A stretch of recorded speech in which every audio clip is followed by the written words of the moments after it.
According to Statista.com, there are 16,410 small towns in the United States, and my hometown, Pittsboro, Indiana, is one of them.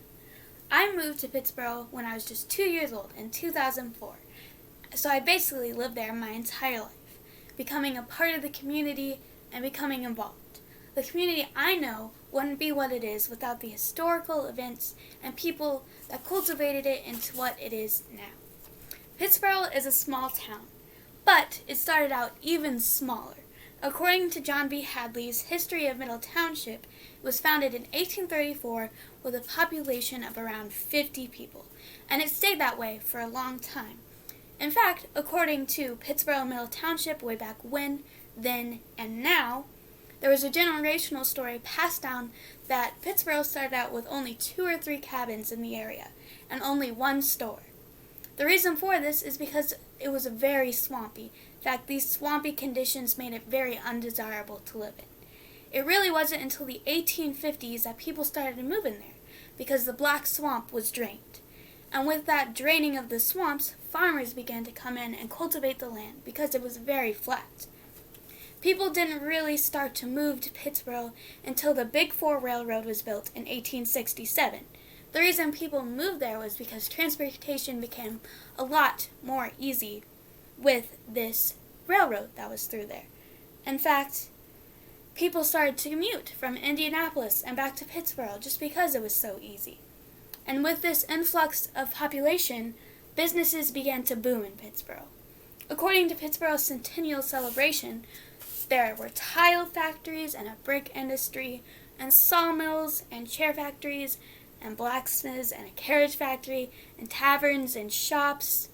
All of these started to come in as the population grew because there was a need for it.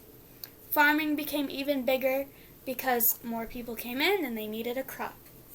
It became a lot more commercialized. According to a newspaper written in 1914, Pittsboro was a very social and commercial as well as religious tone of town.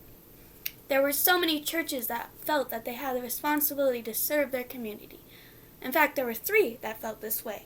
The Pittsboro Baptist Church, who then started to hold business meetings and Sunday school to serve their community, and the Christian Church, who had Christmas dinners and birthday bashes, and perhaps most of all, the Methodist Church, who held charity events to serve their community, serving the poor who needed clothes and the people who needed food. They also had dinners to bring the community together, and a physical facility for people that needed to go and see a doctor or physician. The community became a lot more together with these churches serving their community. There were very, very important people that helped Pittsboro become what it is now. For example, Simon T. Hadley and William Matlock. They founded Pittsboro in 1834, and in fact divided Pittsboro into 30 different lots. In fact, Simon T. Hadley named the town after his own hometown. Dr. Scammahorn was also a very important person, in fact being a patron and serving the community and being involved within the church and being in plays that were held. He was also in the first town council. Now, because of these events and these people, Pittsboro has become way more diverse and a lot bigger. According to U.S. Census Bureau, there are 3,298 people living in Pittsboro and 296 businesses. There are also 24 neighborhoods, and now we have a police department and a fire department, all serving their community and supporting it and keeping it safe. There are also more church events being held, and the town hall has even become a huge part of our community. Despite our growth in the recent years, Pittsboro is still a small community, wanting to serve it and making it a good town to live in. And if not for these historical events, it wouldn't be the good place it is now, centered on creating a community for anyone.